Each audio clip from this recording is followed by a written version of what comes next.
tangan-tangan yang terpotong dengan ceceran darah yang tergantung dan tak bisa dihitung. Mereka nampak sedang tersandra. Sosok anak-anak merenyuhkan hati kami dari isak tangisnya. Anak perempuan yang malang diseret dengan kalung rantai di lehernya. Assalamualaikum warahmatullahi wabarakatuh. Apa kabar teman-teman semua? Semoga teman-teman dalam keadaan baik-baik saja tentunya. Saya doakan teman-teman diberi kesehatan dan berlimpah rezeki. Oh ya, untuk yang belum like, comment, subscribe, silahkan tunjukkan dukungan kalian buat kami. Kembali lagi dengan kami Sultan Prabu dalam segmen cerita mistis Gunung Lawu.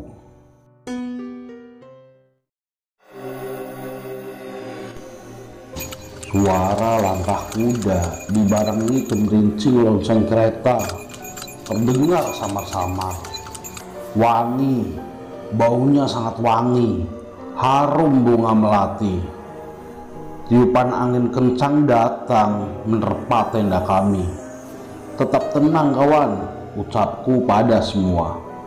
Banyak-banyak berdoa, kita akan lewati ini semua. Insya Allah baik-baik saja. Langkah kuda, suara lonceng seakan berhenti tepat di tenda kami, seolah banyak pasukan yang mengitari. Posisi kami tetap dalam posisi meditasi yang tak fokus lagi. Coba kita cek, ucap Goni.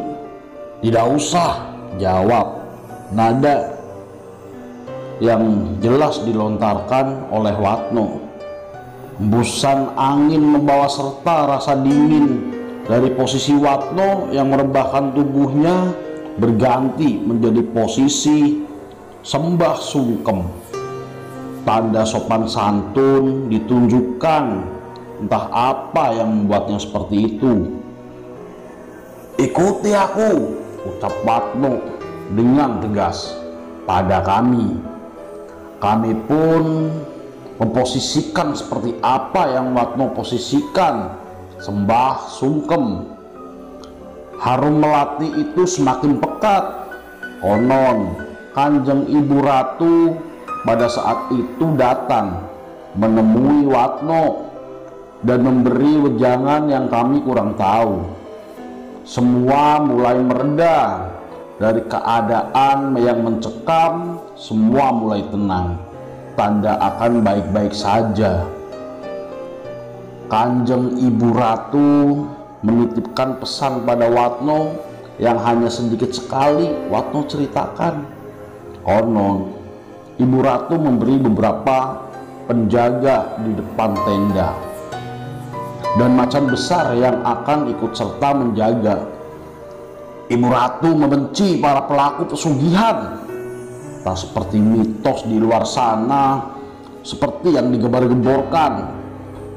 Wangi harum melati itu berangsur menghilang, yang berikut serta seolah membius kami. Terbuat kami tak sadar, terlelap kami dalam tidur, memberi nikmat dari lelahnya perjalanan. Seolah malaikat perlindungan datang, menenangkan, menghangatkan dingin malam yang mencekam. Selimut pagi membuka jendela, menyulam kabut tipis yang disusul sang fajar tiba. Terbangun kami dari tidur ini. Makan, ucap Watno dengan keras. Wih, wis beker Wat, ucap Imam. Alhamdulillah Mam, jawab Watno waktu itu. Badanku rasanya fitenan, seger. Mie rebus santap pagi kami, mengisi perut yang sudah keloncongan ini. Secangkir kopi, sebatang rokok tak lupa aku nikmati. Perjalanan kami lanjutkan menuju Dupak Menjangan. Langkah kami rasakan cepat. Beban ini terasa tak berat. Ya, mungkin karena kami cukup puas beristirahat. Perubahan terjadi nampak dalam diri Watno, yang dimana kini menjadi lebih pendiam, tanpa keluhan ataupun celotehan yang sembarangan. Entah kenapa kami kurang tahu saat itu. Di sabana luas ini kami puas atas keindahan. Tak ada hambatan dan kejanggalan yang dirasa. Seekor rusa berlari menghiasi kehidupan di alam ini. Tabir misteri yang terbuka seolah menguatkan kami berjalan terus kami menuju Pasar Dieng. Sampailah kami di Pasar Dieng yang penuh cerita, di mana sebelumnya Romo menceritakan dongeng-dongeng tentang Pasar Dieng yang konon disebut juga sebagai pasar setan. Takjub kami di area ini, dipenuhi bebatuan yang tersusun sangat rapi, keindahan dari imajinasi susunan karya sang pencipta. "Bocah, bocah, tolong berhenti," teriak Imam. "Gimana bro?" jawab Goni. "Bebatuan ini sangat indah, ada juga yang seolah tersusun rapi. Ini dari alam atau campur tangan manusia dengan karyanya, sungguh istimewa." "Shh, shh," bisik Imam yang sembari mencolek tanganku. "Apa?" jawab lirihku. Jari telunjuknya mengarahkan pandanganku. Watno terdiam, seperti orang melamun, tatapannya kosong. "Sadarkan, Mam, cepat sadarkan." Goni pun ikut serta memandang yang mulai nampak ada kejanggalan di diri Watno. Tangan dan pundaknya kami pegang. Di telinganya sengaja kami teriakan panggilan, "Watno, Watno," yang sembari kami menggoncangkan tubuh Watno. "Aduh, pingsan sepertinya," ujar Imam. "Bukan," bantah dari Goni. Yang hanya ku dengarkan perdebatan mereka. Sukmanya lepas dari raga, bukan disengaja, tapi ada yang membawa masuk ke alam sana, ucapku yang hanya mengikuti kata hati. "Terus kita harus bagaimana? Ini benar Sukmanya yang meninggalkan raga atau hanya sakit biasa?" ucap Imam dengan keraguan. "Romo, panggil Romo," ucap Goni. "Yowis, ayo cepat meditasi," jawab Imam. Kembali kami pejamkan mata dalam posisi meditasi dengan harapan bisa berinteraksi dengan Romo untuk meminta petunjuk. Bukannya interaksi dari Romo yang kami dapatkan, justru malah suara-suara ramai terdengar, seolah kita ada dalam tengah keramaian. Tabir mistis kembali terbuka. Kita entah ada di mana, dengan tempat yang berbeda yang kami rasa. Watno, kami melihat Watno yang tangannya digandeng oleh nenek-nenek. Cepat kami tarik Watno, terlepas tiba-tiba dari nenek itu. Ramai, sangat ramai di sini, seperti di tengah-tengah pasar. Nenek itu tanpa marah menatap kami. "Istighfar, Wat, istighfar. Kok kamu mau diajak sama nenek-nenek yang gak jelas?" "Bukan nenek-nenek yang Watno lihat, tapi itu istriku." "Bukan, Wat, itu hanya tipu daya demi bisa membawamu," ujarku. Tatap jelas si Watno ke nenek itu. "Wasem, sembarangan kowe setan." Tertawa keras nenek itu dengan kegirangan yang bercampur kemarahan. "Kembalikan dia, kembalikan. Dia akan tetap di sini. Kalian pergi," ucapan dengan teriakan yang nenek itu lontarkan. "Kamu yang pergi, jangan ganggu bangsa kami. kami akan kembali bersama untuk selesaikan misi. Tertawa keras kembali nenek itu teriakan yang seolah memanggil bala bantuan. Datang dua pemuda dari belakangnya. Kalian semua tak akan bisa kembali, teriak nenek itu berulang kali. Assalamualaikum, terdengar suara itu dari sisi kanan kami. Sambil menengok kami balas salam. Waalaikumsalam. Tak ada siapa-siapa di sisi ini. Kembali kami menatap nenek itu yang terdiam seolah wajahnya penuh kecemasan. Di belakang kami ternyata sosok itu berdiri yang setengah terbang di sisi belakang kami. Sosok putih bersorban yang kurang jelas wajahnya seolah terpantul sinar. Jangan ganggu cucu kami, ucap tegas sosok itu. Pergi, atau kau berurusan dengan kami. Wajah bengis si nenek tertunduk sembari pergi bersama dua pemuda itu.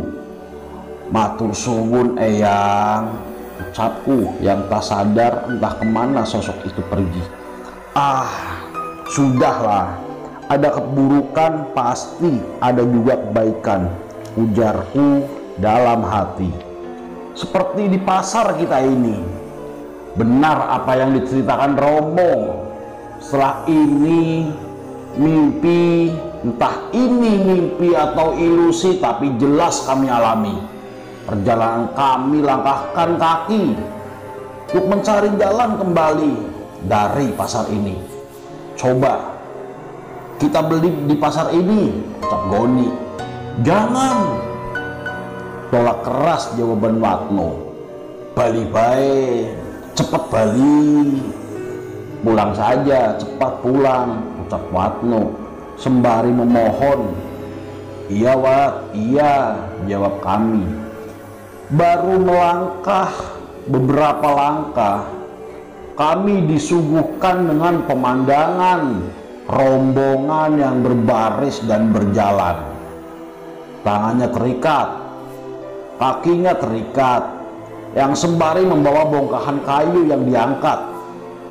Mereka nampak sedang tersandra. Sosok anak-anak merenyuhkan hati kami dari isak tangisnya. Anak perempuan yang malang diseret dengan kalung rantai di lehernya yang nampak tersiksa. Lidahnya menjulur kesakitan karena tarikan rantai dari lehernya. Lelaki paruh baya di belakangnya merangkak seolah minta ampunan atas siksaan anak kecil tersebut. Ada apa ini? Kenapa kita ditunjukkan hal seperti ini? Tanyaku. Benar apa yang kemarin Romo ceritakan. Sebuah pertunjukan, penyiksaan, perbudakan dari para pemuja pesugihan. Merekalah tumbal. Seorang ayah yang menumbalkan anaknya demi harta benda. Sekarang para pelaku itu sedang merasakan perbudakan dari apa yang mereka dapatkan. Rugi, sungguh sangat merugi. Mereka yang hidup dengan kekayaan pesugihan, sengsara, pasti sengsara pada akhirnya. Pada kehidupan berikutnya mereka tersandra. Tak ada ampunan lagi untuk mereka para pelaku pesugihan karena janji yang sudah diucapkan. Kami bisa bersembunyi dari kesalahanmu, tapi tidak dengan penyesalanmu. Kami tak bisa berbuat apa-apa di situ, seolah mereka tidak melihat atau abai dengan keadaan kami. Anak itu menangis, menjerit, menahan jeratan rantai yang sangat menyakitkan. Nampaknya bapaknya hanya bisa menangis, merangkak, memohon ampunan yang selalu diabaikan. Penyiksaan itu sekejap menghilang, ibarat layar TV yang sudah dimatikan. Aneh, tapi ini kenyataan. Yang terlihat kini hanya pasar dengan berbagai dagangan. Yang dagangannya sedikit saya tahu, seperti jajanan zaman dulu. Jajanan pasar, kami kini menyebutnya. Wah, pisang kok gede-gede banget ya, Mam, ucap Watno. Pisang? Mana pisang? Lah itu yang digantung, jawab Watno. Coba kamu pejamkan mata, baca Al-Fatihah, Wat, dan lihat kembali dengan jelas, ucap Goni sembari memerintah Watno. Sejenak Watno menata. Astagfirullah, kaget Watno setelah perhatikan kembali pisang itu. Yang terlihat tangan-tangan yang terpotong dengan ceceran darah yang tergantung dan tak bisa dihitung. Makanya Wat, banyak-banyak berdoa.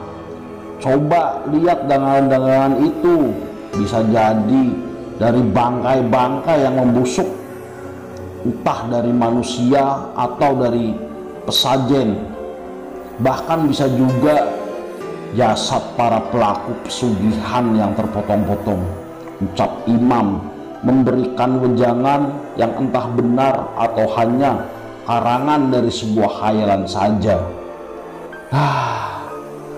Terus ki kudu kepriwe? Tanya Watno kembali dengan nada tinggi. Kepriwe apane, Wat? Jawab Goni. Gimana cara kita balik? Kebingungan kembali kita rasakan dari sebuah pertanyaan untuk temukan jalan pulang. Banyak-banyak bersikir. Insya Allah bantuan datang untuk menunjukkan kita jalan pulang. Macan besar datang membubarkan keadaan pasar, yang langsung merubah keadaan. Sekejap kami kembali di bebatuan, yang dimana posisi kami sedang bermeditasi. Buka mata masing-masing dari kami. Bebatuan alam nyata ini kami rasa sudah kembali. Macan besar berdiri sangar, yang berposisi tak jauh dari kami. Terima kasih, ucapku dalam hati. Sekejap macan itu berlari menjauh pergi. Alhamdulillah, kita udah kembali ke alam nyata ini. Kita lanjutkan perjalanan ini, kawan-kawan. Tunggu dulu, seru Goni. Ada apa, Gon? Kenapa? Tanya aku. Ada yang punya receh atau duit koin nggak? Buat apa? Tanya Watno sembari menjawab, sepertinya aku ada. Bagi, Wat. Kita jatuhkan aja uang koin ini di sini, yang seolah-olah kita sudah bertransaksi di sini, di pasar setan ini, supaya nggak ada gangguan lagi, ucap penjelasan dari Goni ke kami. Dibagilah masing-masing dari kami uang koin milik Watno. Cuma kita geletakan di bebatuan ini. Langkah kembali kita ayunkan menuju Hargo Dalem. Baru beberapa langkah, sebilah keris berdiri tepat di jalur perjalanan kami. Imam yang posisi paling depan langsung berhenti. Ada apa, Mam? Kok berhenti? Tanya Goni. Keris, Gon. Keris. Kami pun berhenti. Yang meraba atau meradar aura keris itu positif nampaknya. Kami rasa aura atau energinya. Sudah, kita ambil aja, tapi nggak usah dibawa, singkirkan, dan kita doakan.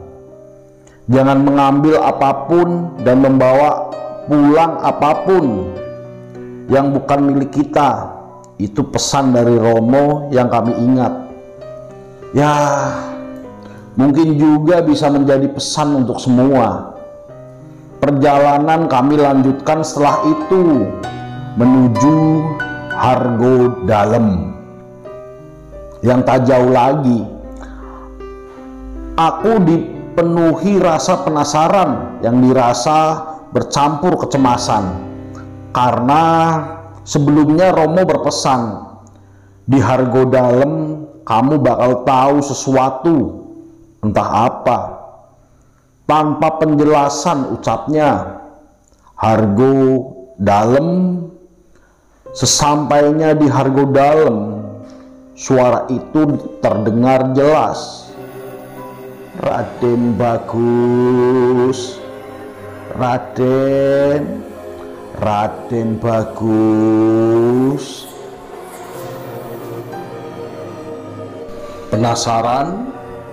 Penasaran dengan kisah selanjutnya?